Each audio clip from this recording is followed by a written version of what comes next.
വീര്യം കരവാവഹൈ തേജസ്വിനാവധീതമസ്തു മാ വിദ്വിഷാവഹൈ.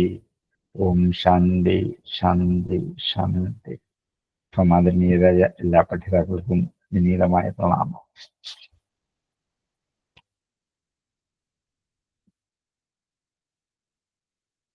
ഏകാദശസ്കന്ധം 3-ാം അധ്യായം 19-ാമത്തെ ശ്ലോകം അല്ലേ? അതെ സർ. ഏകാദശസ്കന്ധം അധ്യായം 3 ശ്ലോകം 19.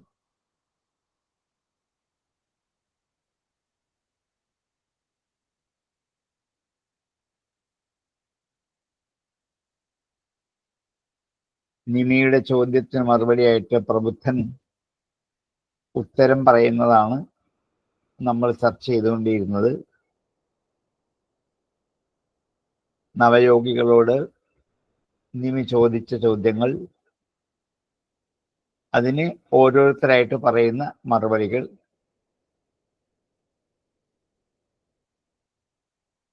ഹരി, കവി, അന്തരീക്ഷൻ, പിപ്പലാദൻ എന്നിങ്ങനെ ഓരോ ഋഷിമാരാണ് ഓരോന്നിനും മറുപടി പറഞ്ഞുകൊണ്ടിരുന്നത്.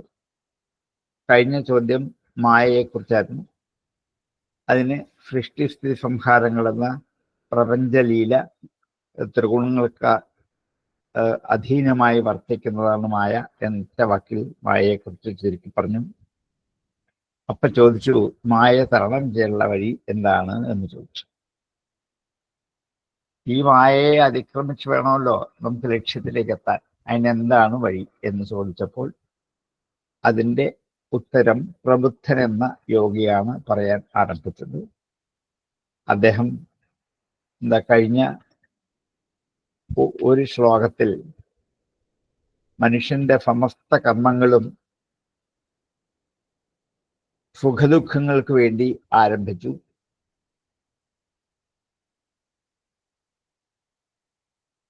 അങ്ങനെയുള്ള ആ മനുഷ്യരെ മിഥുനീഭാവം സ്വീകരിച്ചുകൊണ്ട് പാകരം കൊണ്ട് ഫലവൈപരീത്യത്തെ അനുഭവിച്ചു കാണുന്നു. സുഖദുഃഖത്തിന് ഏത് കർമ്മം ചെയ്താലും ഒന്നുകിൽ സുഖം അല്ലെങ്കിൽ ദുഃഖം ഉണ്ടാകും. പക്ഷെ ആഗ്രഹിക്കുന്നതല്ല കിട്ടുക. ചിലപ്പോൾ സുഖം ആഗ്രഹിച്ചാൽ ദുഃഖം കിട്ടും, ദുഃഖം ആഗ്രഹിച്ചാൽ സുഖവും കിട്ടാം. ഈ വൈപരീത്യ ഫലത്തെ ഇന്ന് ലോകത്ത് നമ്മൾ കണ്ടുകൊണ്ടിരിക്കുന്നതാണ് എന്ന് മുൻ ശ്ലോകത്തിൽ പറഞ്ഞു. അടുത്ത ശ്ലോകത്തിൽ നിത്യാർത്തിദേന വിത്തേന ദുർലഭേനാത്മമർത്യുനാം ഗൃഹാപത്യാപ്തപശുഭേ കാ പ്രീതിഫാധിതൈശ്ചലൈഹി.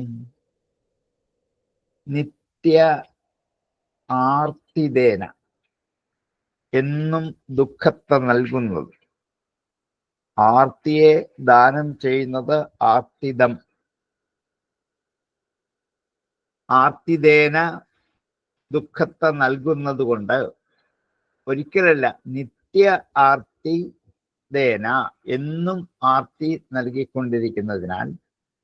എന്തുകൊണ്ട്? വിത്തേന, വിത്തമാണ്, ധനമാണ് മനുഷ്യനെന്നും ദുഃഖം നൽകിക്കൊണ്ടേയിരിക്കുന്നത്.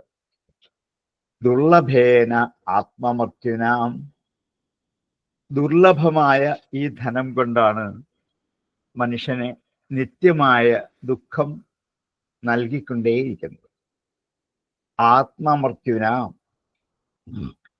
തനിക്ക് തന്നെ നാശത്തെ ഉണ്ടാക്കി തീർക്കുന്നതാണ് ഈ ധനം.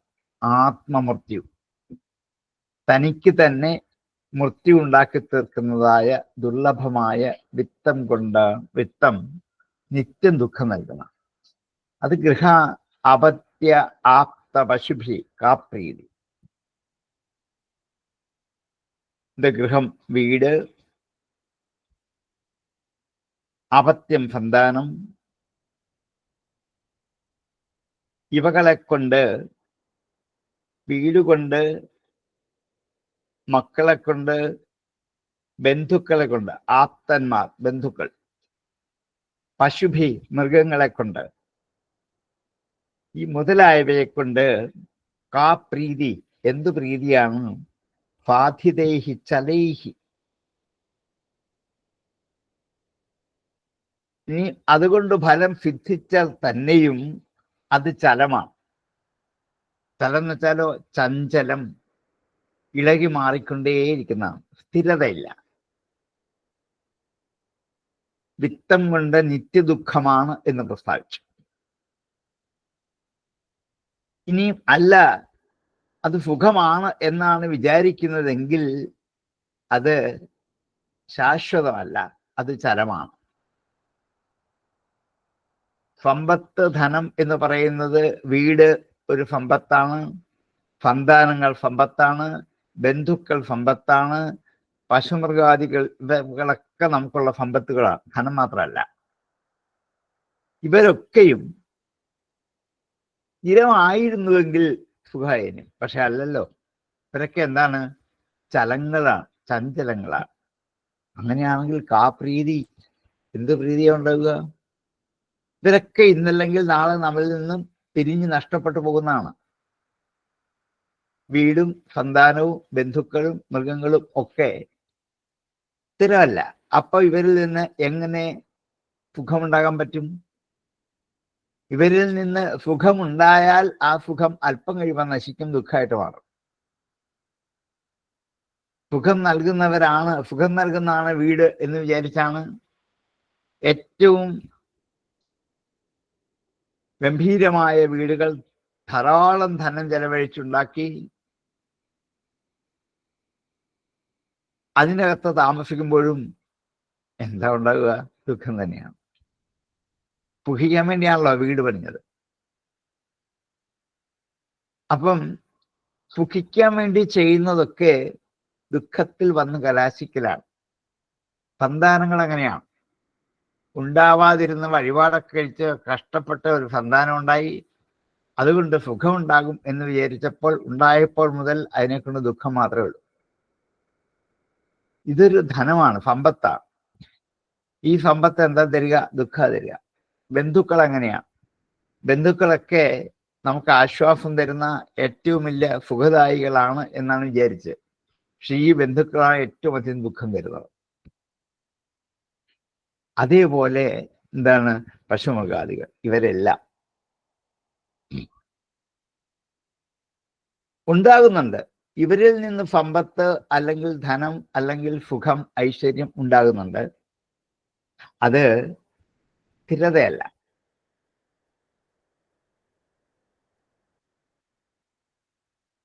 എല്ലായ്പ്പോഴും ഇങ്ങനെ വരില്ലല്ലോ. എല്ലായ്പ്പോഴും ഇവരിൽ നിന്ന് ദുഃഖം മാത്രമല്ല കിട്ടുക, സുഖം ഉണ്ടാകുന്നില്ലേ?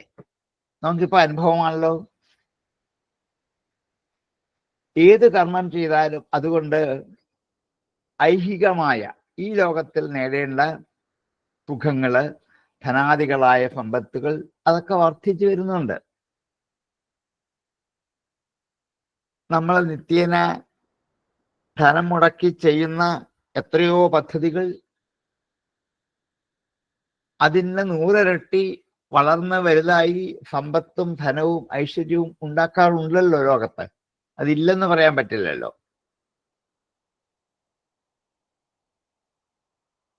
പക്ഷെ അതിൽ നിന്നും വിപരീത ഫലം മാത്രമേ ഉണ്ടാകാവൂ എന്ന് പറയാൻ പറ്റത്തില്ല.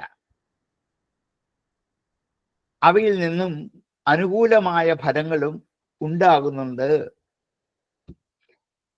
അതുകൊണ്ട് ഇത് രണ്ടും അതിൽ നിന്നും ഉണ്ടാകും എന്ന് ഉറപ്പാക്കിയതിന് ശേഷം, വിപരീത ഫലം മാത്രമല്ല അനുകൂല ഫലവും ഇവയിൽ നിന്നുണ്ടാകും എന്ന് ആരെങ്കിലും ആശങ്കിക്കുന്നെങ്കിൽ ഇവരുടെ ആശങ്ക ശരിയാണ്. പക്ഷെ അത് ധനാദി സമ്പത്തുകൾ കൊണ്ട് ഉണ്ടാകുന്ന ഐശ്വര്യം സ്ഥിരമല്ല എന്ന് മാത്രമല്ല, ധനാദികൾ സമ്പാദിക്കാൻ വേണ്ടി നമ്മൾ ഒത്തിരി കഷ്ടപ്പെടും. ശരീര അധ്വാനം വേണം. ഇനിയും അധ്വാനിച്ച് ധനമുണ്ടാക്കിയാൽ അത് സംരക്ഷിക്കാനുള്ള വഴികൾ കണ്ടെത്തണം. ആ വഴിയിൽ നിക്ഷേപിച്ചാൽ അത് ഉണ്ടോ എന്നിങ്ങനെ ഓരോ നിമിഷവും അന്വേഷിച്ചുകൊണ്ടേയിരിക്കണം. അത് നഷ്ടപ്പെട്ടാൽ പോയില്ലേ. അപ്പൊ അത് ഉണ്ടെങ്കിൽ തന്നെ നഷ്ടപ്പെടാതെ സൂക്ഷിക്കാൻ അതിനേക്കാൾ കഷ്ടം. ഇനിയും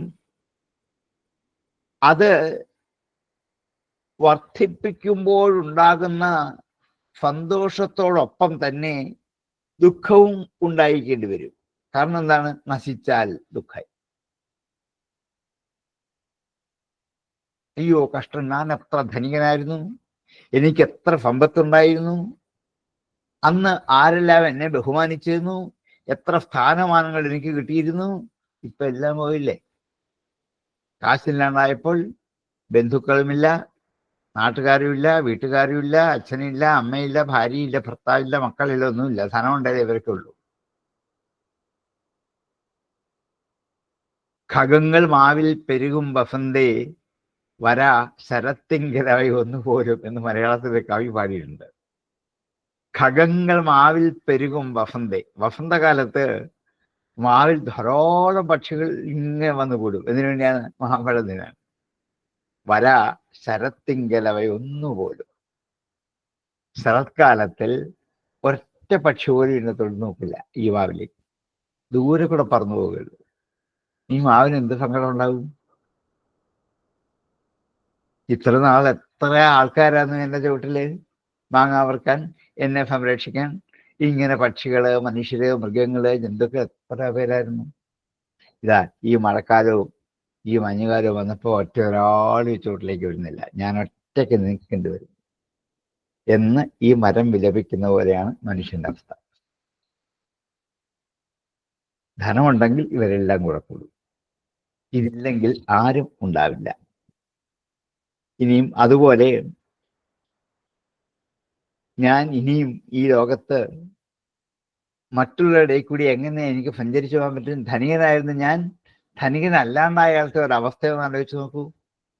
ആരിലും അഭിമുഖീകരിക്കാൻ പറ്റുമോ? വഴിയോടെ നടന്നു പോകാൻ പറ്റുമോ? ദരിദ്രനായിട്ട് പോകാൻ പറ്റുമോ?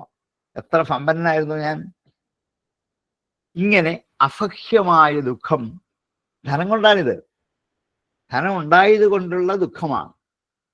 അപ്പം ധനം ഉണ്ടാകുന്ന ആദിയിലും അത് സംരക്ഷിക്കുന്ന മധ്യത്തിലും അത് നശിക്കുന്ന അന്ത്യത്തിലും, ആദി മധ്യ അന്തങ്ങളിലും ഈ ധനം ദുഃഖത്തിന് നൽകുവാൻ പര്യാപ്തമാണ്.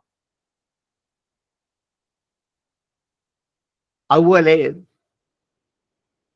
സമ്പാദിക്കാൻ അത്ര എളുപ്പവുമല്ല. ആർക്കും കൊടുക്കാതെ, താനും അനുഭവിക്കാതെ, അതികഠിനമായി അധ്വാനിച്ച് ചുരുങ്ങിയ സംഖ്യ ഉണ്ടാക്കി വെച്ച് അത് സമ്പാദിച്ച് ബഹുധനമായി തനിക്ക് നാശത്തിന് തന്നെ കാരണമായി തീരും അത് എന്നുള്ളത് അപ്പോഴേ തിരിച്ചറിയൂ, അവസാനം മാത്രം. ഒരു സാമാന്യ ലോകതത്വം എല്ലാ ആൾക്കാരെ സംബന്ധിച്ചിടത്തോളം, അതായത് സാധാരണ അതെ, വളരെ ഒരു സത്യാവസ്ഥയല്ലയോ ഈ സത്യാവസ്ഥ പോലെ തുറന്നു കാണിച്ചത്. നമ്മളൊക്കെ അനുഭവിച്ചുകൊണ്ടിരിക്കുക. പക്ഷെ നമുക്ക് മറ്റൊരാൾ പറയുമ്പോഴാണ് ഇത് ശരിയാണെന്ന് മനസ്സിലാകുന്നത്. നമ്മൾ ഇതിൽ കൂടി പോകുന്നതെന്ന് അറിയാറില്ല. നമ്മള്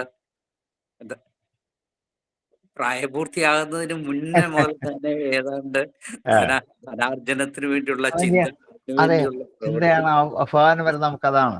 അവസാനം വരെ ഇതിങ്ങനെ തുടർന്നുകൊണ്ട് പോകാൻ നമ്മൾ അറിയാതെ. അതെ. അപ്പൊ അത് ഉണ്ടാക്കാൻ അധ്വാനം വേണം, സംരക്ഷിക്കാൻ അധ്വാനം വേണം. അത് പോയാൽ അപ്പോഴും സങ്കടത്തിന്റെ അധ്വാനം അപ്പോഴും ഉണ്ടാകും. ഇതും ഒരു മായ തന്നെയല്ലയോ സാറേ? തീർച്ചയായിട്ടും. അപ്പം മായ അതിക്രമിക്കാനുള്ള വഴി ചോദിച്ചതിന് മറുപടിയായിട്ടാണ് ആദ്യം ഈ ധനത്തെക്കുറിച്ച്, വിത്തത്തെക്കുറിച്ച് വിശകലനമായ റിപ്പോർട്ട് നമ്മുടെ മുമ്പിൽ തന്നത്. നമുക്കറിയാമെങ്കിൽ പോലും. അപ്പൊ അതിൽ ഓരോ വരികളിലെ ആശയത്തിലേക്ക് പോകുമ്പോഴാണ് നമുക്ക് അത്ഭുതം തോന്നുന്നത്. അതുകൊണ്ടാണ് നിത്യ ആർത്തിതേന വിത്തേന, അതാണ് ഞാൻ ഇത്രയും വ്യാഖ്യാനിച്ച് പറഞ്ഞു പോരേണ്ടി വന്നത്. അതെ. അപ്പൊ അതിൻ്റെ അകത്ത് ചോദ്യം വരും, ഞാൻ ധനം കൊണ്ടല്ലേ സന്തോഷിക്കുന്നത്, പിന്നിങ്ങനെ പറയാമോ? അതെ, ശരിയാണ്, ധനം കൊണ്ടാണ്, പക്ഷെ അത് നിത്യമല്ല. അതുകൊണ്ടാണ് നിത്യ ആർത്തിതേന എന്ന് പറയാം. അത് നിത്യമാണ്, നിത്യം ആർത്തിയെ തരുന്നതാണ്. അതെ, നിത്യമായിട്ടും ആർത്തിയെ തരുന്നു. അത് മാത്രമേ അത് തരുന്നുള്ളൂ. അത്രേ ഉള്ളൂ. അത് നമ്മളൊന്ന് തിരിച്ചറിയാം. അങ്ങനെ വാസ്തവത്തിൽ ഒരു പുരുഷാർത്ഥം സാധിക്കാൻ ഉപകരിക്കുന്ന ഈ ശരീരം അകാല മൃത്യുവിനിരയായാൽ ഈ ധനാദികൾക്ക് ശക്തി കൂടും. ഒരു സമയം ഒരുവന്റെ കയ്യിലിരിക്കുന്ന ധനം അപഹരിക്കാൻ ആഗ്രഹിച്ചു വരുന്ന കള്ളന്മാർ, അവരുടെ അക്രമ പ്രവൃത്തിക്ക് നമ്മൾ എന്ത് ചെയ്യാം? പാത്രമായിട്ട് വരാം. അതും സംഭവിക്കാം. അപ്പൊ എന്ത് ചെയ്യാം? ധനം കൊണ്ട് മൃത്യു വരെ വരാം. നമ്മളെ കൊന്ന് ഈ കാശ് കൈക്കലാക്കാൻ വേണ്ടി എന്ത് ചെയ്യും? ആൾക്കാർ നടക്കുന്നുണ്ടാവും. അതെ, ധനം ഉണ്ടാക്കലും പിന്നെ അതിന്റെ സംരക്ഷണത്തിനും ഇതേമാതിരി തന്നെ പാടുപെടുന്നുണ്ടല്ലോ. അതുകൊണ്ടാണ് ആത്മമൃത്യുന എന്നൊരു വാക്കിനകത്ത് ഉപയോഗിച്ചത്. ഈ ധനം തന്റെ തന്നെ നാശത്തിന്, മൃത്യുവിന് കാരണമായിട്ട് തീരാം. നിത്യാർത്ഥിതേന വിത്തേന ദുർലഭേന ആത്മമൃത്യുന. ആ ഇതിനൊക്കെ കാരണമായി തീർന്നിരിക്കുന്ന ഈ ധനം, മൃത്യുതുല്യമായ ഒരു ദുഃഖം അപ്പൊ അനുഭവിക്കേണ്ടി വരും. പിന്നെ എന്താണ്? വീട്, ഭാര്യ, പുത്രന്മാർ എന്നീ വിധത്തിലുള്ള സകല വസ്തുക്കളും അധികാരം നിൽക്കുന്ന സ്വഭാവങ്ങൾക്ക് ഒന്നുമില്ല. അഥവാ ഇങ്ങനെ ബുദ്ധിമുട്ടി സമ്പാദിച്ചാൽ ഈ വക ഐശ്വര്യങ്ങളൊക്കെ എന്താണ്? ഈ ഏത് നിമിഷവും തനിക്ക് ഉപേക്ഷിച്ച് പോകേണ്ടി വരും. എപ്പോഴാന്ന് പറയാൻ പറ്റത്തില്ല. അതുവരെ ഇരിക്കട്ടെ എന്ന് വിചാരിച്ചാലും അതുവരെ എന്ത് ചെയ്തുകൊണ്ടിരും? ഇതിരിക്കാനുള്ള ദുഃഖം അതുവരെ അനുഭവിച്ചുകൊണ്ടിരിക്കേണ്ടി വരും. അതുകൊണ്ട് ഇഹത്തിലും പരത്തിലും സുഖമില്ലാതെ ജന്മം വ്യർത്ഥമാക്കി കളഞ്ഞു എന്ന ഫലം മാത്രമേ സിദ്ധിക്കുള്ളൂ. അതുകൊണ്ട് അധ്വാനത്താൽ സിദ്ധിക്കുന്നതാണെങ്കിൽ കൂടിയും ധനാദികൾ നിമിത്തമുള്ള സുഖം യഥാർത്ഥമായ സുഖമല്ല, ദുഃഖഭൂയിഷ്ടമാണ് എന്ന് ഒരു തിരിച്ചറിവ് ഉണ്ടാക്കിക്കൊണ്ട് ഇതിനു വേണ്ടി ചെയ്തോളൂ. ഇത് വേണ്ടെന്ന് പറയത്തില്ല, പക്ഷെ അതിന്റെ തൊട്ട് പിമ്പിൽ ഈ ഒരു തിരിച്ചറിവ് വിവേകത്തോടു കൂടി വേണം ഇത് ഉപയോഗിക്കാൻ. നമ്മള് ധർമ്മമാർഗത്തിലൂടെ ധനം സമ്പാദിക്കാമെന്നും. അതെ, അത് ഏത് മാർഗത്തിൽ കൂടി സമ്പാദിച്ചാലും സമ്പാദിച്ച് കഴിയുമ്പോൾ മുതൽ അതിനെ പരീക്ഷിക്കാനുള്ള അധ്വാനമാണ്. ആ അധ്വാനത്തിൽ എന്ത് പ്രശ്നം? അധ്വാനത്തിൽ ജീവൻ പോലും പോയേക്കാം. അപ്പൊ ഈ ഒരു ഓർമ്മയോട് കൂടി മാത്രമേ അതിനു വേണ്ടി എത്തിക്കാവൂന്ന. അപ്പം ഈ ധനാദികൾ, ഈ ധന ആർജനാദികളായ ക്ലേശാനുഭവം ഒരു അവിവേകം മാത്രമാണ് എന്നൊരു ധാരണ ആദ്യം ഈ ധനത്തെക്കുറിച്ച് ഉണ്ടാക്കിയെടുത്തിട്ട് ഇതൊക്കെ ചെയ്തോളൂ. വേണ്ടെന്ന് പറയത്തില്ല. ഇതില്ലാതെ ജീവിക്കാൻ പറ്റില്ല. കാരണം എന്താ? നാലും വേണം: ധർമ്മം, അർത്ഥം, കാമം, പിന്നെ മോക്ഷം. ഇതെല്ലാം വേണം. പക്ഷെ അതിനായിട്ട് ജീവിതം ആവരുത് മാത്രമേ ഉള്ളൂ.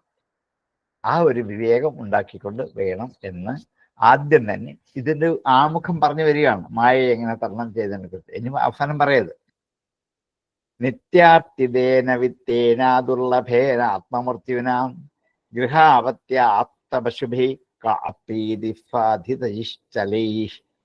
നിത്യാർത്ഥിതേന വിത്തേന ദുർലഭേനാത്മമൃത്യുനാം ഗൃഹാപത്യ ആപ്തപശുഭി കാപ്രീതിഫാധിതൈശ്ചലൈഃ. ഏവം ലോകം പരം വിദ്യം നശ്വരം കർമ്മനിർമ്മിതം തതുല്യാതിശയധ്വംസം യഥാ മണ്ഡലവർത്തിനാം. ഏവം ഇങ്ങനെ ലോകം പരം വിദ്യാത് നശ്വരം കർമ്മനിർമ്മിതം. കർമ്മനിർമ്മിതമായ ഈ പരലോകവും നശ്വരമാണെന്ന് തിരിച്ചറിയണം. ഈ ലോകം മാത്രമല്ല, ഐഹിക ലോകം മാത്രമല്ല, പരലോകം എന്നുള്ളത് നമ്മൾ ഇപ്പം വ്യവഹരിക്കുന്ന സ്വർഗം എന്നാണ്. ആ സ്വർഗലോകവും നശ്വരമാണ്. അതുകൊണ്ടാണ് ഗീത ക്ഷീണേ പുണ്യേ മർത്യലോകം ഇവിടെ ചെയ്യുന്ന സത്കർമ്മങ്ങളുടെ പരിണത ഫലമായിട്ടാണ് സ്വർഗം കിട്ടുക. അപ്പൊ കർമ്മനിർമ്മിതമാണ് ഏത്? പരലോകം അല്ലെങ്കിൽ സ്വർഗലോകം. ഏവം കർമ്മനിർമ്മിതം പരലോകം നശ്വരം വിദ്യാത്. നശ്വരമാണെന്ന് അറിയേണ്ടതാണ്. തതുല്യാതിശയധ്വംസം യഥാ മണ്ഡലവർത്തിനാം. അതെങ്ങനെയെന്ന് വെച്ചാൽ, മണ്ഡലവർത്തികൾക്ക്, ഓരോ മണ്ഡലത്തിന്റെ അധിപന്മാരായിരിക്കുന്ന രാജാക്കന്മാർ, ഈ മണ്ഡലം എൻ്റേതാണ്, ഈ മണ്ഡലം ഇപ്പോഴും അങ്ങനെയാണ്. മണ്ഡലങ്ങളായിട്ടാണ് എന്ത് ചെയ്യുന്നത്? നാടിനെ വിഭജിച്ച് കഷ്ണങ്ങളാക്കി മാറ്റുന്നത് മണ്ഡലങ്ങളാണ്. ആ മണ്ഡലങ്ങൾക്ക് അധിപതിമാരുണ്ട്. അങ്ങനെയുള്ള മണ്ഡലവർത്തികളായ, അതാത് കഷ്ണങ്ങളായി വിഭജിച്ചിരിക്കുന്ന മണ്ഡലത്തിന്റെ അധിപന്മാരുടെ രാജ്യസുഖം എന്നതുപോലെയാണ്. യഥാ മണ്ഡലവർത്തിനാം എന്നതുപോലെ ഫതുല്യ അതിശയധ്വംസം, തുല്യം അതിശയം നാശം എന്നിവയോട് കൂടിയതാണെന്ന് അറിയണം. ആരുടെ ഇവരുടെ ഈ ഓരോ മണ്ഡലത്തിന്റെ അധിപതികളായി തീരുന്നവർ, ഇപ്പൊ എന്താണ് ഒരു പഞ്ചായത്ത്, മുനിസിപ്പാലിറ്റി, അതിനെ കുറച്ച് വാർഡുകളിൽ വിഭജിക്കുന്നു. ഓരോ വാർഡിന് മെമ്പർമാരുണ്ടാകുന്നു. ഇതെന്തല്ല, ഇത് ശാശ്വതമല്ല. മരിക്കുന്നവരെ ഇയാൾക്ക് അവിടെ മെമ്പറായിട്ടിരിക്കാൻ പറ്റുമോ? ഇല്ലല്ലോ. 6 മാസം, 1 വർഷം, അല്ല 2 വർഷം, പരമാവധി 5 വർഷം പോട്ടെ, അതിക്കുള്ളില്ല. അപ്പൊ അവർക്ക് തുല്യത, അതിശയത്വം, ധ്വംസം ഇതോടു കൂടിയതാണ് ഈ മണ്ഡലവർത്തികളുടെ അവസ്ഥ എന്ന്. അതെന്താണ്? കർമ്മനിർമ്മിതമാണ് ഈ സ്ഥാനം. കഷ്ടപ്പെട്ട് കർമ്മം കൊണ്ട് ഉണ്ടാക്കിയെടുത്തതാണ്. അധ്വാനിച്ച് വീട് തോറും ഓടി നടന്ന് വോട്ട് പിടിച്ച് കാശ് കണ്ടമാനം വാരി എറിഞ്ഞ് കഷ്ടപ്പെട്ടുണ്ടാക്കിയെടുത്താണ് ഈ സ്ഥാനം. നല്ല അധ്വാനങ്ങൾ ഉണ്ടാക്കിയെടുത്താണ്. പക്ഷെ അതെന്തല്ല, സ്ഥിരമല്ല. മണ്ഡലവർത്തികളിലെ ഈ സ്ഥാനം, ഈ എന്താണ്, സ്വർഗലോകം സുഖമല്ല എന്ന് കാണിക്കാൻ ഒരു ഉദാഹരണം ഋഷി കണ്ടെത്തിയത് ഇവിടെയാണ്. അതാ എൻ്റെ രസം. ഇപ്പം സ്വർഗത്തിൽ കിട്ടുന്നത് ഏറ്റവും വലിയ സുഖമാണ്. സ്വർഗസുഖമാണ് വലുത്, നമുക്ക് ധാരണയുണ്ട്, സത്യമാണ്. പക്ഷെ അതുപോലും എന്തല്ല, ശാശ്വതമല്ല. ഇവിടെ ചെയ്യുന്ന പുണ്യകർമ്മങ്ങളുടെ പരിണതഫലമായി കിട്ടുന്ന സ്വർഗം എന്താണ്? ആ പുണ്യം ക്ഷയിച്ചാൽ വീണ്ടും മനുഷ്യലോകത്തിലേക്ക് വരും എന്ന് ഉപനിഷത്ത്, ഗീത, സ്മൃതി ഇതെല്ലാം നമ്മെ ബോധ്യപ്പെടുത്തിയിട്ടുണ്ട്. സ്വർഗത്തിലിരിക്കുന്നവർക്ക് ആ ഇരിക്കുന്ന ആ സമയത്ത് അവിടെ കിട്ടുന്ന ഒരു സുഖമുണ്ട്. അത് ശുദ്ധസുഖം അല്ല എന്നർത്ഥം. സ്വർഗത്തിലിരിക്കുമ്പോൾ പോലും അനുഭവിക്കുന്ന ഒരു സുഖമുണ്ട്. അതെന്തല്ല, ശുദ്ധമായ സുഖമല്ല. അതിനകത്ത് മാലിന്യങ്ങൾ ഉണ്ടാകും. എന്താണ്? ഈർഷ്യ, അസൂയ മുതലായ വൃത്തികൾ അവിടെ ഉള്ളവരെയും ബാധിക്കുന്നുണ്ട്. നമ്മൾ ഇന്ദ്രന്റെ കഥ എടുത്ത് നോക്കിക്കോളൂ. സ്വർഗത്തിന്റെ അധിപതിയാണ്. ഈർഷ്യ, അസൂയ, കോപം ഇതൊക്കെ മനുഷ്യലോകത്തിൽ ജീവിക്കുന്നതിനേക്കാൾ കൂടുതൽ എവിടെയുണ്ട്? സ്വർഗലോകത്തിൽ. അപ്പൊ സ്വർഗം സുഖമാണ് എന്ന്, നശ്വരമായ സുഖമാണ്, അല്ല ആ ഇരിക്കുന്നിടത്തോളം സുഖമാണ് എന്നും പറയാൻ പറ്റത്തില്ല. കാരണം എന്താ? ഈ വക ദോഷവസ്തുക്കൾ ധാരാളം എന്താണ്, വൃത്തികൾ അവിടെ ഉള്ളവരെയും ബാധിക്കുന്നുണ്ട്. കാരണം തുല്യത, അതിശയം, നാശം ഈ മൂന്നും സ്വർഗത്തിനുണ്ട്. ഭൂമിക്ക് മാത്രമല്ല, ഇവിടെയുള്ളവർക്ക് മാത്രമല്ല. തുല്യമായ സുഖം പലർക്കുമുണ്ടെങ്കിൽ അവർക്ക് തമ്മിൽ സ്പർദ്ധയുണ്ടാകാൻ അവകാശമുണ്ട്. അതാണ് തുല്യത.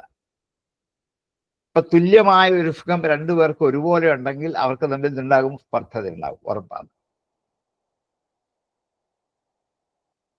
എനിക്കും അവനും തമ്മിൽ ഒരു വ്യത്യാസം ഉണ്ടാവണമെന്നാണ്. എന്നെക്കാൾ കുറവ് അവനുണ്ടാവണം. ഞാനായിരിക്കണം എന്താണ് ഏറ്റവും മുമ്പിൽ, തുല്യരാവരുത്. ഈ ഒരു ചിന്ത ഇവിടെ ഭൂമിയിലുണ്ട്, പിന്നെന്താണ് സ്വർഗലോകത്തും ഉണ്ട്. അതുകൊണ്ടാണ് ഇന്ദ്രൻ ഇത്രയധികം കഷ്ടപ്പെട്ടത്. തൻ്റെ സ്ഥാനത്തിന് തുല്യമായിട്ട് ആരും ഉണ്ടാവരുത്. ഇതൊക്കെ കഥയാണെങ്കിൽ പോലും ആ കഥയെ ഭാഗവതം എത്ര സുന്ദരമായി ആവിഷ്കരിച്ചു. അതുകൊണ്ട് ഈ തുല്യത, അതേപോലെ ആ തുല്യതയാണ് സ്പർദ്ധയുണ്ടാവാൻ കാരണം. ഒരുവൻ അനുഭവിക്കുന്നതിനേക്കാൾ അതിശയകരമായ ഒരു സുഖം മറ്റൊരാൾക്കുണ്ടായാൽ അതിന് പേര് അസൂയ എന്നാണ്, അല്ലേ? അപ്പൊ ഇപ്പം എന്താ, സ്പർദ്ധയുണ്ടായി, അസൂയയുണ്ടായി. ഒന്ന് തുല്യത കൊണ്ട്, മറ്റേത് അതിശയത്വം കൊണ്ട്. തുല്യത കൊണ്ട് സ്പർദ്ധയുണ്ടായി, അതിശയത്വം കൊണ്ട് അസൂയയുണ്ടായി. ഇനിയും എന്താണ്, നാശം നേരിടുമ്പോൾ ഉണ്ടാകുന്ന ഒരു ഭയം,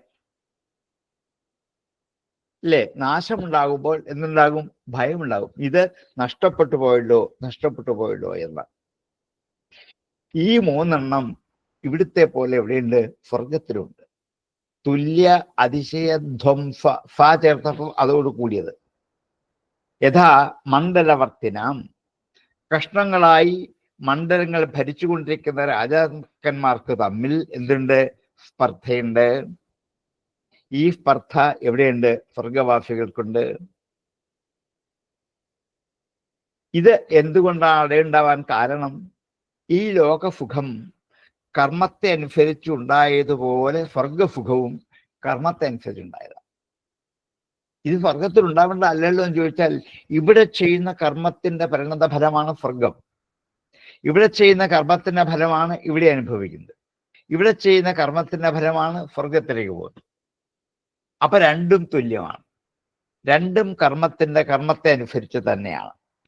അപ്പം ഐഹിക ലോക സുഖവും ആമുഷ്മിക ലോക സുഖവും ഇതുകൊണ്ട്. അപ്പം ഈ മൂന്നും ഇവിടെയുള്ള പോലെ എന്തുണ്ടാകാം? അവിടെ ഉണ്ടാകാം. അത് കർമ്മത്തിന്റെ സ്വഭാവമാണ്. അതുകൊണ്ട് പുണ്യത്തിനും ഒരു താരതമ്യമുണ്ട്. അപ്പോൾ എല്ലാവർക്കും ഒരുവിധമല്ല അവിടെയുള്ള സ്ഥിതി എന്ന് മാത്രം എന്ത് ചെയ്യണം?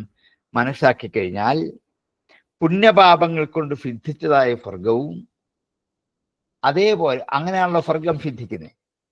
അവിടെ ഇരിക്കുന്നവർക്കും എന്തുണ്ടാകും? നാശം ഉണ്ടാകും. അപ്പൊ എന്തുണ്ടായി? സ്പർദ്ധയുണ്ടായി, പിന്നെന്തായി? അസൂയയുണ്ടായി, നാശമുണ്ടായി.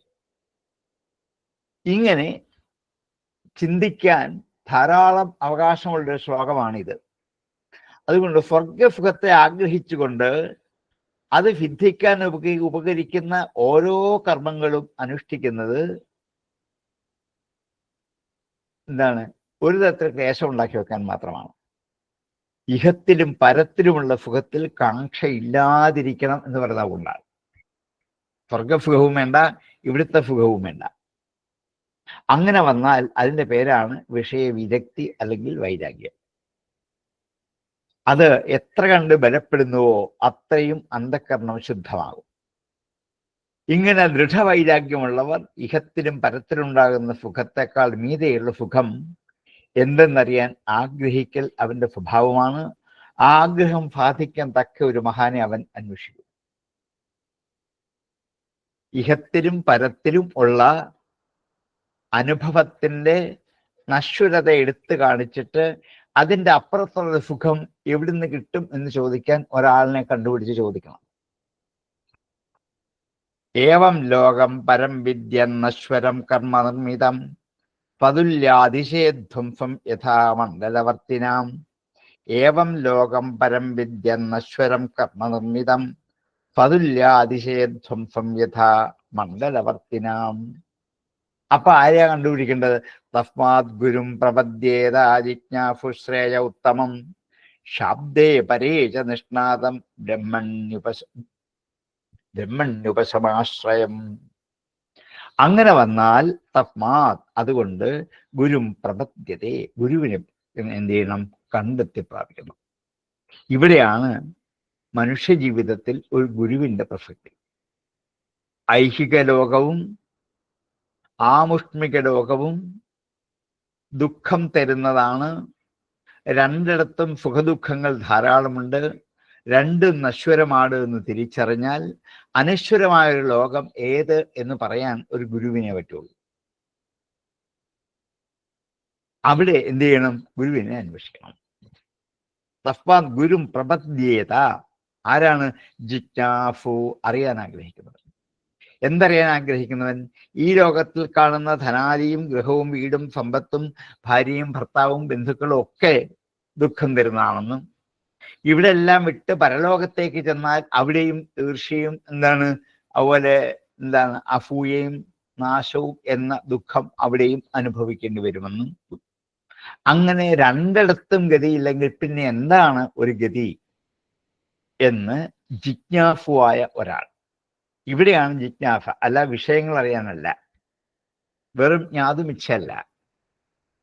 ഇത് രണ്ടും ഇങ്ങനെയാണെങ്കിൽ ഇനി ഞങ്ങൾ എന്ത് അന്വേഷിക്കണം എന്ന്. ആ ജിജ്ഞാസുവിന് ശ്രേയ ഉത്തമം, ഉത്തമമായ ശ്രേയസ്, അതിനെ അറിയാൻ ആഗ്രഹിക്കുന്ന ജിജ്ഞാസു. ഉത്തമമായ ഒരു ശ്രേയസ് എന്താണെന്ന് ആഗ്രഹിക്കുന്ന ജിജ്ഞാസു ഗുരുവിനെ അന്വേഷിക്കണം. എങ്ങനെയുള്ള ഗുരുവായിരിക്കണം? അവിടെയാണ് ഗുരുവിനെ തിരഞ്ഞെടുക്കുന്നത് വളരെ ശ്രദ്ധിക്കണം. വളരെ സൂക്ഷിച്ച് മാത്രമേ ഗുരുവിനെ തിരഞ്ഞെടുക്കാവൂ. ഒന്ന് ശബ്ദേ പരേച നിഷ്ണാദം. ശബ്ദം എന്നുള്ളത് ശബ്ദശാസ്ത്രം എന്നുള്ളതിന് വ്യാകരണം എന്ന് മാത്രമല്ല, ശബ്ദത്തിന്റെ ഉൽപ്പത്തി വേദങ്ങളിൽ നിന്നായതുകൊണ്ട് ശബ്ദത്തിന് വേദം എന്നർത്ഥം പറയാം. അതുകൊണ്ട് വേദത്തിലും ശാബ്ദേ വേദത്തിലും പരേ ബ്രഹ്മണി പരബ്രഹ്മത്തിലും നിഷ്ണാതം രണ്ടിലും സമർത്ഥനായിരിക്കണം. ഉറച്ച ബുദ്ധി കൊണ്ട് സാമർഥ്യമുള്ളവൻ ആയിരിക്കണം. വേദത്തെക്കുറിച്ച് എന്ത് ചോദിച്ചാലും സമർത്ഥമായ മറുപടി പറയാൻ പറ്റണം. അങ്ങനെയാണോ ഇങ്ങനെയാണോ, അവരൊക്കെ ഇങ്ങനെ പറയുന്നുണ്ട്, വേദത്തിൽ ഇങ്ങനെ പറയുന്നുണ്ട്, അല്ല, അത് തന്നെ എന്ന് ഉറപ്പിച്ചു പറയാനുള്ള സാമർഥ്യം കുശല ഉള്ളവനായിരിക്കണം ഗുരു. ശാബ്ദേ പരേച നിഷ്ണാതം ബ്രഹ്മണി ഉപശമാശ്രയം. ഉപശാന്തനുമായ ഗുരുവായിരിക്കണം. ഉപശമൻ ഏറ്റവും ശമഗുണം ശീലിച്ചവനായ, അതിനെ ആശ്രയിച്ചവനായ, ശമഗുണത്തെ ആശ്രയിച്ചവനായ ഗുരുവിനെ പ്രപദ്യേത പ്രാപിക്കേണ്ടതാണ്. അതുകൊണ്ട് ഗുരുവിനെ കിട്ടിയാൽ നല്ല ഗുരുവായിരിക്കും. നമ്മളെ ഈ രണ്ട് ലോകത്തിന്റെ അപ്പുറത്ത് എത്തിക്കാൻ കഴിവുള്ളവനായിരിക്കണം. ഈ ലോകത്തേക്ക് വേണ്ട സുഖസൗകര്യങ്ങൾ പറഞ്ഞു തരുന്ന ഗുരുവല്ല, സ്വർഗലോകത്തിലേക്ക് എത്താൻ വേണ്ടി എന്തെങ്കിലും ചെയ്തു തരുന്ന ഗുരുവല്ല. ഈ രണ്ടിന്റെയും അപ്പുറത്ത് അനശ്വരമായ ഒരു ലോകത്തിലേക്ക് നമ്മെ എത്തിക്കാൻ ഒന്നാണ് ധർമ്മോപദേഷ്ടാരോ ഭവന്തി ഗുരവ. അതിനുവേണ്ടിയുള്ള ധർമ്മം ഉപദേശിക്കുന്നവരാണ് ഗുരുക്കന്മാർ. വെറും ജ്ഞാനോപദേശികൾ മാത്രം ആവരുത്. അങ്ങനെയുള്ള ഗുരുവിനെ തപ്പി നടന്ന് കണ്ടുപിടിക്കരുത്. ഇങ്ങനെ ശ്രേഷ്ഠനായ ഗുരു ആയിരിക്കണം. എന്തായാലും നമുക്ക് അപ്പുറത്ത് കിടക്കണമെങ്കിൽ ഒരു ഗുരുവിന്റെ ഉപദേശം വേണം, ഇല്ലാണ്ട് പറ്റില്ല. ഒരു പുഴ അക്കരെ കിടക്കണമെങ്കിൽ ഇക്കരെ ചെന്ന് നിന്നിട്ട് എന്ത് ചെയ്യണം? വള്ളം വേണം. വള്ളത്തിൽ കൂടി എന്ത് ചെയ്യാൻ പറ്റൂ? അക്കരയ്ക്ക് പോകാൻ പറ്റും. ആ വള്ളം ഓട്ടയുള്ള വള്ളമാണെങ്കിലോ അക്കരെ പോകാൻ പറ്റുമോ? വള്ളമാണ്, വന്നു കയറി, ശരിയാണ്. പകുതി വിരഞ്ഞപ്പോ എന്താണ്, ആ വള്ളത്തിനടിയിൽ 3-4 സ്ഥലത്ത് വലിയ ദ്വാരങ്ങളുണ്ട്. വെള്ളം കയറി വഴിക്ക് വെച്ച് എന്ത് ചെയ്തു? വള്ളം മുങ്ങിപ്പോയി. ഇങ്ങനെയുള്ള ഗുരുവിനെ ആശ്രയിക്കരുത്. ഓട്ടയുള്ള വള്ളത്തെ ആശ്രയിക്കുന്നത് എന്തുമാത്രം അപകടം ചെയ്യുമോ അതുപോലെയാണ് നിഷ്ണാതനല്ലാത്ത ഗുരുവിനെ ആശ്രയിച്ചത്. എത്ര ഭംഗിയായിട്ട് ഗുരുവിനെ വരിക്കേണ്ടത് എങ്ങനെയാണ് എന്ന് പരീക്ഷിച്ചറിഞ്ഞ് സ്വീകരിക്കേണ്ടതാണ്. അതുകൊണ്ട് സംസാര സമുദ്രത്തെ അപ്പുറത്ത് കടക്കാൻ പര്യാപ്തനായ ഒരു ഗുരുവിനെ വേണം സ്വീകരിക്കാൻ. അദ്ദേഹത്തിന്റെ ലക്ഷണം എന്താന്ന് ചോദിച്ചാലോ, ഒന്ന്, ശബ്ദബ്രഹ്മം എന്ന വേദത്തെ ന്യായമായ വിധത്തിൽ ശബ്ദാർത്ഥബോധത്തോടെ ധരിച്ച് നന്നായി പഠിച്ച് സാർത്ഥകമാക്കിയവനായിരിക്കണം ഗുരു. അതുകൊണ്ടാണ് ശബ്ദേ നിഷ്ണാതം. അതുമാത്രം പോരാ, പരബ്രഹ്മത്തെ സാക്ഷാത്കരിക്കാനുള്ള ഒരു വഴി ശിഷ്യന്മാർക്ക് പറഞ്ഞു കൊടുക്കാൻ പറ്റണം. ശിഷ്യന്മാരെ കൈപിടിച്ച് ബ്രഹ്മസാക്ഷാത്കാരത്തിന് വഴിയിലൂടെ കടത്തിവിട്ട് ഇതാ പൊക്കോളൂ, ഇതേ വായിൽ അവിടെ എത്തും എന്ന് പറഞ്ഞു കൊടുക്കാൻ പറ്റുന്നവനായിരിക്കണം. അതുകൊണ്ടാണ് പരേ ബ്രഹ്മണി നിഷ്ണാതം. അങ്ങനെ കാണിച്ചു കൊടുക്കാൻ പറ്റുന്ന ഒരാളായിരിക്കണം. ആശ്രയിക്കുന്ന ശിഷ്യന്മാർക്ക് അവരെ കൈപിടിച്ച് ഉയർത്തിക്കൊണ്ടുപോകാനുള്ള സാമർഥ്യം ഗുരുവിനുണ്ടാകണം. ശിഷ്യന് പലതരത്തിലുള്ള വൈകല്യങ്ങളുണ്ടാവാം. ആ വൈകല്യങ്ങളെയൊക്കെ പരിഹരിച്ചിട്ട് ശിഷ്യനെ ലക്ഷ്യത്തിലേക്ക് എത്തിക്കാനുള്ള ഒരു കൽപ്പ്, ഒരു സാമർഥ്യം ഗുരുവിനുണ്ടായിരിക്കണം. ഒരു ഗുരുവിന്റെ കഴിവിനെ കുറിച്ച് എന്തുമാത്രം ഭംഗിയായിട്ടാണ് പറഞ്ഞത്. വെറും പാഠം പഠിപ്പിക്കലല്ല ഗുരുവിന്റെ ലക്ഷ്യം. വെറും കുറെ അറിവ് പറഞ്ഞു കൊടുക്കലും അല്ല. അവരെയൊക്കെ ആചാര്യൻ എന്ന് വിളിക്കും. ഗുരു അതല്ല. ആചാര്യന്റെ ജോലി ആചിനോദിഷി ശാസ്ത്രാർത്ഥം ആചാര്യ സ്ഥാപയത്യഥ സ്വയം ആചരതേ യസ്മാത്. പല ശാസ്ത്രഗ്രന്ഥങ്ങളിലും കാണുന്ന കാര്യങ്ങളൊക്കെ രാത്രി ഉറക്കമൊഴിച്ചിരുന്ന് മെനക്കെട്ട് വായിച്ചു പഠിച്ച് അതിനകത്ത് പോയിന്റ്സുകളൊക്കെ എഴുതി പിറ്റേ ദിവസം രാവിലെ ഒരു ചെറിയ ബുക്കിനകത്താക്കി നോട്ട് ബുക്കിലാക്കി പിറ്റേ ദിവസം വന്ന് കുട്ടികൾക്ക് പറഞ്ഞു കൊടുക്കുന്നത് ഗുരുവല്ല, ആചാര്യനാണ്. ആചിനോതി ശാസ്ത്രാർത്ഥം. അത് താൻ ഉൾക്കൊണ്ട് നന്നായിട്ട് ബോധ്യപ്പെട്ട് എന്നതിന് ശേഷം വേണം ഇത് ചെയ്യാൻ മറ്റൊരാൾക്ക് പറഞ്ഞു കൊടുക്കാൻ പറ്റുള്ളൂ. ഇത് ഗുരുവല്ല. ഇങ്ങനെയുള്ള ഈ വിജ്ഞാനമോ ഭൗതിക ലോക ജീവിതത്തിന് വേണ്ടുന്ന എല്ലാത്തരം അറിവുകളോ ആത്മലോക ജീവിതത്തിന് വേണ്ട സ്വർഗാദിസാധനങ്ങളായ യജ്ഞാദികളായ വിധികൾ പറഞ്ഞു കൊടുക്കുന്നവനോ അല്ല ഗുരു. അതിൻ്റെ അപ്പുറത്ത് ആത്മജ്ഞാനത്തിലൂടെ ശിഷ്യൻ ലക്ഷ്യത്തിൽ എത്തിക്കാൻ പറ്റുന്നവനായിരിക്കണം ഗുരു. അതാണ് ആചാര്യനും ഗുരുവും തമ്മിലുള്ള ഒരു വ്യത്യാസം. ഇന്ന് നമുക്ക് ആചാര്യന്മാർ മാത്രമേ ഉള്ളൂ. എല്ലാവരെയും നമ്മൾ വിളിക്കുന്ന ആചാര്യന്മാരാണ്. ഭാഗവതാചാര്യൻ, എല്ലാ ആചാര്യന്മാരുടെ ബഹളം ഇഷ്ടം പോലെയാണ്. ഗുരുക്കന്മാരെ കാണാൻ കിട്ടാൻ വളരെ വിരളമാണ്. അതുകൊണ്ടാണ് ഭാഗവതം പറഞ്ഞത് അന്വേഷിക്കേണ്ടത് അധ്യാപകനെ അല്ല, ഉപാധ്യായനെ അല്ല, ആചാര്യനെ അല്ല, ഗുരുവിനെയാണ്. മറ്റതൊക്കെ വന്നത് 4 തരത്തിലാണ്. അധ്യാപകനുണ്ട്, ഉപാധ്യായനുണ്ട്, ആചാര്യനുണ്ട്, 4ാമത്തെ ആളാണ് ഗുരു. അതുകൊണ്ട് ഗുരുവിനെ പ്രാപിക്കണം. ആ വിധമുള്ള ഗുരുവിൻ്റെ ലക്ഷണം അയാൾ എപ്പോഴും ശാന്തനായിരിക്കണം. ഉപശമാശ്രയം. അയാള് ഇളക്കമില്ലാതിരിക്കണം. ചാഞ്ചല്യമില്ലാതെ, വിക്ഷോഭങ്ങളില്ലാതെ, ശാന്തമായി ഒഴുകുന്ന ഒരു നദി പോലെ ആയിരിക്കണം. അതേപോലെ തേജോമയനായിരിക്കണം. മുഖത്ത് നല്ല തേജസ്, പ്രഭാതം എപ്പോഴും ഉണ്ടായിരിക്കണം. ദുഷ്ടമൃഗങ്ങൾ പോലും ഇദ്ദേഹത്തെ കണ്ടാൽ അല്പം മാറി നിൽക്കുന്ന ഒരവസ്ഥ ഇദ്ദേഹത്തിനുണ്ടാകണം. അങ്ങനെയുള്ള, അതേപോലെ ശ്രീകൃഷ്ണ ഭഗവാനിൽ ആശ്രയിക്കുന്നവനായിരിക്കണം. ഈശ്വര ചൈതന്യത്തിൽ ആശ്രയിക്കുന്നവനും ആയിരിക്കണം. അപ്പോൾ ശബ്ദേ പരേ ബ്രഹ്മണി ഉപശമ ആശ്രയം ഗുരും പ്രപദ്യേത. ഒരു ഒറ്റ ശ്ലോകത്തിൽ ഒരു ഗുരുവിന്റെ എന്തൊക്കെ തരത്തിലുള്ള മഹാത്മ്യം അദ്ദേഹം ഒതുക്കി വെച്ചിരിക്കുകയാണ്. അത് പഠിക്കുമ്പോഴാണ് നമ്മൾ അതിന്റെ മഹത്വം അറിയുന്നത്.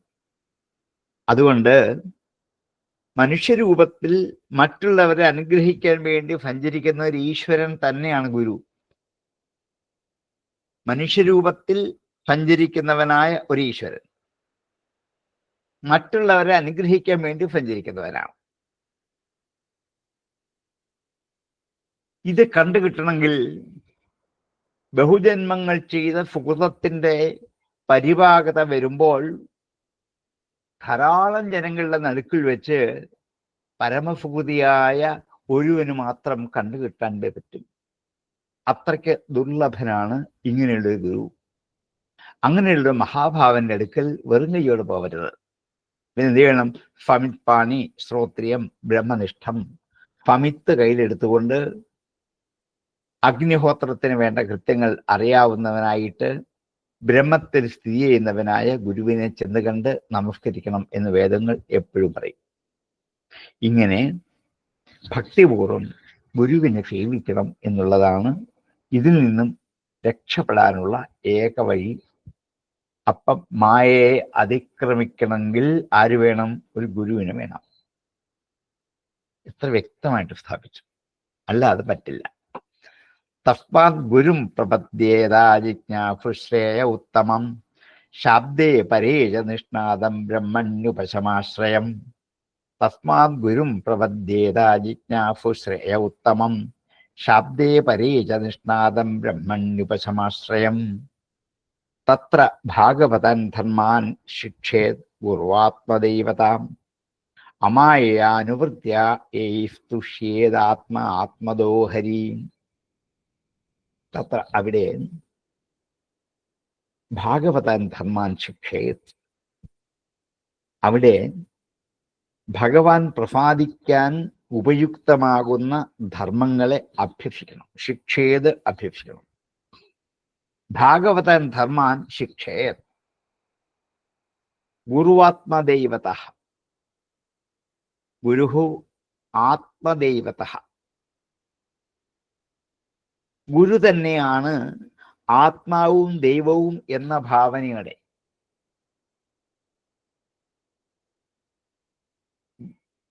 ഗുരുവാത്മദൈവത. ഗുരുഹു ആത്മദൈവത. ഗുരു തന്നെയാണ് ആത്മാവും ദൈവവും എന്ന ഭാവനയോടെ അമായയ കാപട്യമില്ലാതിരിക്കണം. കള്ളത്തരമുള്ള അല്പം പോലും ഉണ്ടാവരുത്. സമ്പൂർണ്ണ വിശ്വസ്തനായിരിക്കണം. അനുവൃത്തിയ സേവ ചെയ്യണം. ഗുരുവിനെ ശുശ്രൂഷിക്കണം, സേവിക്കണം. യൈഹി തുഷ്യേത് ആത്മദോ ഹരി. യാവകൾ കൊണ്ടാണോ, യാതൊരു ധർമ്മങ്ങളെ കൊണ്ടാണോ ആത്മാവായും പരമാത്മത്തെ സാക്ഷാത്കരിക്കുന്ന ഭക്തന്മാർക്ക് അത് കൊടുക്കുന്നവനുമായ ആത്മദോ ഹരി. പരമാത്മാവാണ് ഹരി. ആത്മദനാണ്. ആത്മസാക്ഷാത്കാരത്തെ ദാനം ചെയ്യുന്നവനാണ്. അങ്ങനെയുള്ള ഹരി തുഷ്യേ എന്തുകൊണ്ട് സന്തോഷിക്കുമോ? അങ്ങനെ ഭാഗവത ധർമ്മങ്ങൾ അനുഷ്ഠിച്ച് ഭഗവാനെ സന്തോഷിപ്പിക്കുന്നവനായ ഒരു ഗുരുവായിരിക്കണം യഥാർത്ഥ ഗുരു. അങ്ങനെയുള്ള ഗുരുവിനെ വരിച്ചെങ്കിൽ മാത്രമേ ഓട്ടയില്ലാത്ത വള്ളത്തിൽ അക്കരെ കിടക്കാൻ പറ്റുള്ളൂ. അല്ലെങ്കിൽ അക്കരയ്ക്ക് പോകാൻ പറ്റാനാവും, വഴിക്ക് മുങ്ങിപ്പോകും. ഇപ്പൊ അനുഭവിക്കുന്നൊക്കെ അത് തന്നെയാണ്. ഉത്തമനായ ഗുരുവിനെ കണ്ടെത്താൻ പറ്റുക. അതുകൊണ്ട് അങ്ങനെ കിട്ടിയാൽ സർവാത്മന ഗുരുവിന്റെ മുമ്പിൽ ചെന്ന് നമസ്കരിച്ച് ശുശ്രൂഷിച്ച് ഗുരു പറയുന്ന വാക്കുകൾ വിശ്വസിച്ച് അതനുസരിച്ച്, ഇതൊക്കെ ശിഷ്യധർമ്മമാണ്. ഗുരു തന്നെയാണ് ആത്മാവും ഈശ്വരനും എന്ന് ദൃഢമായി ഉറച്ച് സർവാത്മന അദ്ദേഹത്തെ സേവിച്ചുകൊണ്ട് ഭജിക്കേണ്ടതായ മാർഗങ്ങളെ ഗുരു ഉപദേശിക്കുന്നത് അതുപോലെ തന്നെ അഭ്യസിക്കണം. എന്തഭ്യസിച്ചാലാണോ ഭഗവാൻ ശ്രീഹരി പ്രസാദിക്കുന്നത് അത് എന്ത് ചെയ്യണം? കണ്ടെത്തി അതിനുവേണ്ടി ശ്രമിക്കണം. അതുവരെയുള്ള എല്ലാ സംശയങ്ങളും മാറ്റിക്കളഞ്ഞിട്ട് സർവധർമ്മങ്ങളെയും ആ ഗുരുവിലേക്ക് സമർപ്പിച്ചുകൊണ്ട് പ്രണിപാതേന പരിപ്രശ്നേന സേവയ ഉപദേക്ഷിതേ ജ്ഞാനം ജ്ഞാനിന തത്വദർശിന എന്ന് പറഞ്ഞതുപോലെ നമുക്ക് അങ്ങനെയുള്ള ഗുരു ജ്ഞാനോപദേശം തരും, ലക്ഷ്യത്തിലേക്ക് എത്താൻ പറ്റും. അതുകൊണ്ട് ഒരു ഗുരുവിനെ വരിക്കൽ അനിവാര്യമാണ്. തത്ര ഭാഗവതൻ ധർമാൻ ശിക്ഷേത് ഗുരുവാത്മദൈവതാം അമായയാനുവൃത്യ തുഷ്യേത ആത്മദോ ഹരി. തത്ര ഭാഗവതൻ ധർമാൻ ശിക്ഷേത് ഗുരുവാത്മദൈവതാം അമായയാനുവൃത്യ തുഷ്യേത ആത്മദോ ഹരി. തത്ര ഭാഗവതൻ ധർമാൻ ശിക്ഷേത് ഗുരുവാത്മദൈവതാം അമായയാനുവൃത്യ തുഷ്യേത ആത്മദോ ഹരി. സർവതോ മനസോ അസംഗമാദോ സംഗം ജഭാധിഷു ദയാ മൈത്രിം പ്രശ്രേഷ്ഠ ഭൂതേഷ്വത്ഥായഥോചിതം. ഇനിയും ഭഗവാൻ സന്തോഷിക്കാൻ വേണ്ടി എന്തൊക്കെ കാര്യങ്ങൾ ധർമ്മങ്ങൾ അനുഷ്ഠിക്കണം എന്ന് ഒരു നീണ്ട പട്ടിക തരികയാണ്. എൻ്റെ തുടക്കമാണ് ഈ ശ്ലോകം. സർവത എല്ലാറ്റിൽ നിന്നും എല്ലായിടത്തു നിന്നും മനസ്സോ മനസ്സിൻ്റെ അസംഗം സംഘമില്ലായ്മ, മനസ്സോ അസംഗം, എല്ലാ വിഷയത്തിൽ നിന്നും മനസ്സ് സംഘമായിരുന്ന വിഷയങ്ങളിൽ നിന്നും മനസ്സിനെ കുറേശ്ശെ എന്ത് ചെയ്യണം? പിന്തിരിപ്പിക്കണം. അസംഗത, സംഘം എന്ന് പറയുന്നതിന് ആസക്തിയാണ്.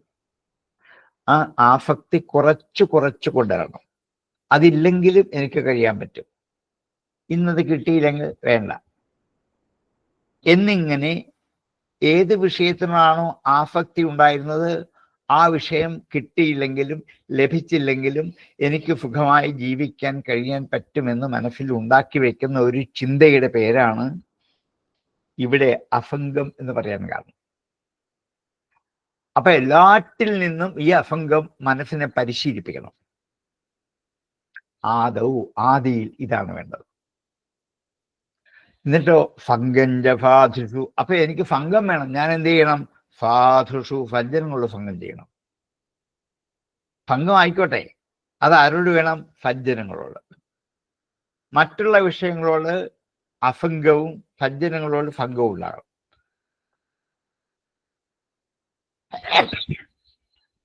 ഫംഗഞ്ച സാധുഷു പോരാ ദയാ മൈത്രി പ്രശ്രേഷ്ഠ ഭൂതേഷു അദ്ധ യഥോചിതം. ഫംഗം വേണം, ചേർച്ച വേണം. അതേപോലെ ദയുണ്ടാവണം, മൈത്രി ഉണ്ടാവണം, പ്രശ്രയം ഉണ്ടാവണം. ഭൂതങ്ങളിൽ ഇങ്ങനെ യഥാർത്ഥമായിട്ടും യഥോചിതമായ ഈ ഭാവങ്ങൾ അഭ്യസിക്കണം. ഭഗവാൻ സന്തോഷിക്കാൻ വേണ്ടിയിട്ടാണ്, നമ്മുടെ ആവശ്യത്തിന് വേണ്ടിയല്ല. ഭഗവാൻ ഇതുകൊണ്ട് സന്തോഷിച്ചിട്ട് നമുക്ക് നേടാൻ അതിനുമല്ല. നമ്മൾക്ക് ആകപ്പാട് ചെയ്യാനുള്ളത് ഇത് മാത്രമേ ഉള്ളൂ. അതിനുവേണ്ടി വിഷയങ്ങളോടുള്ള മനസ്സിന്റെ ചേർച്ച കുറേശ്ശെ അകറ്റിക്കൊണ്ടിരിക്കുക.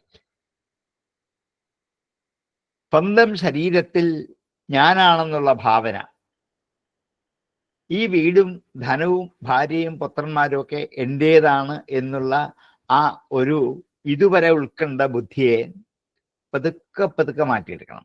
ഇവരൊക്കെ ആരുടെയാണ്? ഈശാവാസ്യം ഇതം സർവം. ഈശ്വരൻ തന്നത് വിഭവങ്ങളാണ് ഇവരൊക്കെ. എൻ്റേതാണെന്ന് ഞാൻ തൽക്കാലത്തേക്ക് അഭിമാനിച്ചത് മാത്രമേ ഉള്ളൂ. ഇനിയും അങ്ങനെയുള്ള ബുദ്ധി ഉണ്ടാകണമെങ്കിൽ എന്ത് ചെയ്യണം? സജ്ജനങ്ങളോട് കൂടിച്ചേരണം, എങ്കിലേ ഉണ്ടാവൂ. സാധു സംസർഗം അവിടെയാണ് ആവശ്യം. അങ്ങനെ സജ്ജനഭംഗം കൊണ്ട് അവർ ചെയ്യുന്ന അനുഷ്ഠാനങ്ങളും ഉപദേശങ്ങളും ആദരിച്ച് അത് അഭ്യസിച്ച് എല്ലാ ഭൂതങ്ങളിലും ദയ, മൈത്രി, പ്രശ്രയം, ഈ 3 ഗുണങ്ങൾ ശീലിക്കണം. തന്നേക്കാൾ താണവരും ദുഃഖിതരും ആയവരോട് ദയ കാണിക്കണം. ദയ എന്ന് വെച്ചാൽ അവിടെയാണ്. ദുഃഖിതരോട്, തന്നേക്കാൾ താണവരോട്, തന്നെ പോലെയുള്ള സമന്മാരോട് മൈത്രി കാണിക്കണം. അതേപോലെ ഉത്തമന്മാരെ ആദരിക്കുകയും ചെയ്യണം. അതാണ് പ്രശ്രയം. ഉത്തമന്മാരായ ആൾക്കാരെ ആശ്രയിക്കണം, അവരെ ആദരിക്കണം. ഇത് 3 ഉചിതമായി സ്വീകരിക്കണം. ദയ ആരോട് വേണം? മൈത്രി ആരോട് വേണം? പ്രശ്രയം ആരോട് വേണം? ഇത് 3 ഉചിതമായ വിധത്തിൽ ശീലിച്ചാൽ അതിന് ഉചിതമായ വിധത്തിൽ കാമാദികളായ വൃത്തികളെയൊക്കെ പതുക്കെ അടക്കി സംസാരബന്ധത്തെ ബലപ്പെടുത്തുന്ന അതിനെയൊക്കെ പതുക്കെ ഇല്ലാതാക്കി മൈത്രീയ കരുണാപ്രശ്രയം എന്നുള്ള 3 വൃത്തി കൊണ്ട് താൻ ഭക്തനാണെന്ന് മറ്റുള്ളവരെ ബോധിപ്പിക്കാൻ വേണ്ടി കാണിക്കുന്നതല്ല ഭക്തി. യഥാർത്ഥമായിട്ടും അതുകൊണ്ടാണ് അദ്ധ എന്ന് പറഞ്ഞത്. ഇതൊരു കാണിക്കലാവരുത്. ദയ മറ്റുള്ളവരെ കാണിക്കാൻ വേണ്ടിയല്ല, മൈത്രി മറ്റുള്ളവരെ കാണിക്കാൻ വേണ്ടിയല്ല, ആശ്രയം മറ്റുള്ളവരെ കാണിക്കാൻ വേണ്ടിയല്ല. അതുകൊണ്ട് ഭൂതേഷു അദ്ധ എന്നൊരു അഭിയം പ്രയോഗിച്ച് എന്താ അർത്ഥത കാണിക്കാനാണ്? യഥോചിതം. ഇനി മുതൽ 3-4 ശ്ലോകത്തിൽ ഈ എന്താണ് ഗുരുവിനെ സ്വീകരിച്ചു കഴിഞ്ഞാൽ അനുഷ്ഠിക്കേണ്ടുന്ന ധർമ്മങ്ങളെ കുറിച്ച് വിവരിക്കാം.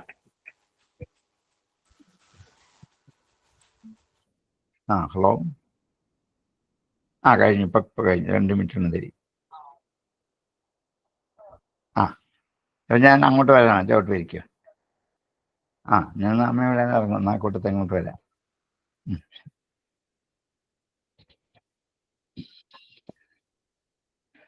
സർവതോ മനസോ സംഗം ആദോ സംഗം ജാധുഷു ദയാ മൈത്രീം പ്രശ്രേഷ്ഠ ഭൂതേഷ്വദ്ധായഥോചിതം പർവ്വതോ മനഭോ ഭംഗം ആദോ ഭംഗം ജഭാധുഷു ദയാ മൈത്രിം പ്രശ്രേഷ്ഠ ഭൂതേഷ്വത്ഥായഥോചിതം എന്നിങ്ങനെ ഇനിയും 5-6 ശ്ലോകത്തിൽ കൂടിയാണ്. അതിൽ ഒന്നാമത്തെ നമ്മളെ ബോധ്യപ്പെടുത്താൻ വേണ്ടിയിട്ട് എങ്ങനെ വേണം എന്ന് പറഞ്ഞിട്ട് നമുക്ക് സമയം ആയതുകൊണ്ടും എനിക്ക് യാത്ര പോകേണ്ടതുകൊണ്ടും ഉപസംഹരിപ്പിക്കാം. സംശയം എന്തെങ്കിലും ആണെങ്കിൽ ചോദിക്കാം, അല്ലെങ്കിൽ ഇവിടെ പൂർണ്ണമാക്കാം. ചിലപ്പോൾ നമുക്ക് ഏകാദശത്തിലോട്ട് കടന്നാൽ ചിലപ്പോൾ 2-3 ശ്ലോകമൊക്കെ ഒരു ദിവസം പറ്റുള്ളൂ. കാരണം ആ ശ്ലോകത്തിന്റെ വാഗർത്ഥങ്ങളിലും ആശയങ്ങളിൽ കൂടി കുറച്ച് പോയെങ്കിൽ മാത്രമേ നമുക്കിത് ഉൾക്കൊള്ളാൻ പറ്റുള്ളൂ. അതുകൊണ്ട് അങ്ങനെ പോയാൽ മതി. മതി മതി മതി അത് ശരി. വെറുതെ വാഗർത്ഥം പറഞ്ഞു വിട്ടിട്ട് കാര്യമില്ല. ഇതുവരെയുള്ള 10 സ്കന്ധങ്ങളുടെ അതെ പാരമാണ് മുഴുവനും. അപ്പൊ ദയാമൈത്രിയൊക്കെ നമ്മൾ കേട്ട് ഇഷ്ടം പോലെ പരിചയമുള്ള, പക്ഷെ അതിന് എങ്ങനെ വേണം എന്നുള്ള പ്രായോഗിക തലത്തിലേക്ക് കൊണ്ടെന്ന് പറഞ്ഞില്ലെങ്കിൽ അതെന്താന്ന് പിടികിട്ടാതാവും. അങ്ങനെ ഓരോ വാക്കുകളിലും അതിൻ്റെതായ സെൻസിൽ കൂടി പോയി ഇന്നത്തെ നമ്മുടെ ജീവിതവുമായിട്ട് ബന്ധിപ്പിച്ചെങ്കിലേ ഈ ഏകാദശത്തിലെ ആശയങ്ങൾ ശരിക്കും ഉൾക്കൊള്ളാൻ പറ്റും. ഇത്തിരി പതുക്കെ അത് പോകാൻ പറ്റുള്ളൂ. ചിലടത്ത് കുഴപ്പമില്ല, ചിലടത്ത് അങ്ങനെ പറ്റുള്ളൂ. മനസ്സിലാവുന്നുണ്ടല്ലോ? കുഴപ്പമില്ലല്ലോ. ഇങ്ങനെ പോയാൽ കാരണം ഇങ്ങനെ പോയെങ്കിലേ ഈ ഏകാദശ സ്കന്ധം കൊണ്ട് പ്രയോജനം ഉണ്ടാകുള്ളൂ. ഇതുവരെ പറഞ്ഞതിന്റെ സമ്മറി ആയിട്ടത് പോകുമ്പോ എങ്ങനെ ഗുരുവിനെ പ്രാപിക്കണം എന്നുള്ളത് നല്ല സുന്ദരമായിട്ട് അത് നമ്മെ ബോധ്യപ്പെടുത്തി. അതെ ആത്യന്തികമായിട്ട് അങ്ങനെ മാത്രമേ അതിലോട്ട് പോകാൻ പറ്റൂ എന്നുള്ളത് സ്പഷ്ടമാക്കി. അതായത് നമ്മൾ ആഗ്രഹിച്ച ഗുരു ഈശ്വരൻ ഗുരുവിന്റെ രൂപത്തിൽ നമ്മുടെ അടുക്ക വരുമെന്നല്ലേ പറയുന്നത്? അതെ ഈശ്വരൻ തന്നെയാണ് ഗുരു. എന്നെ ഉദ്ദേശമല്ല, അങ്ങനെയുള്ള ഞങ്ങൾക്ക് സാറാണ്. ഞങ്ങൾക്ക് ഗുരു സാറല്ലേ ഉള്ളു, വേറെ ആരും ഇല്ല. സമർത്ഥനായിട്ടുള്ള ഗുരുവിനെ തന്നെ കണ്ടുപിടിക്കണമെന്ന് പ്രത്യേകം നിർദ്ദേശിച്ചിട്ടുണ്ട്. അത് സുഹൃതം കൊണ്ട് കിട്ടുകയുള്ളൂ. എന്റെ അല്ല, നിങ്ങളുടെ സുഹൃതം കൊണ്ട് കിട്ടുന്ന അത് അല്ല, കിട്ടില്ല. ധാരാളം ഉണ്ടായിരുന്നു എന്നാണ്. അതെയുള്ള ഒരു നിയോഗം പോലെ ഇങ്ങനെ പോകട്ടെ, ആവട്ടെ. ശരി. ഓം പൂർണ്ണമദ പൂർണ്ണമിദം പൂർണ്ണാത് പൂർണ്ണമുദച്യതേ പൂർണ്ണസ്യ പൂർണ്ണമാദായ പൂർണ്ണമേവാവശിഷ്യതേ. ഓം ശാന്തി ശാന്തി ശാന്തി. നമസ്തേ. നമസ്തേ. നമസ്കാരം സർ.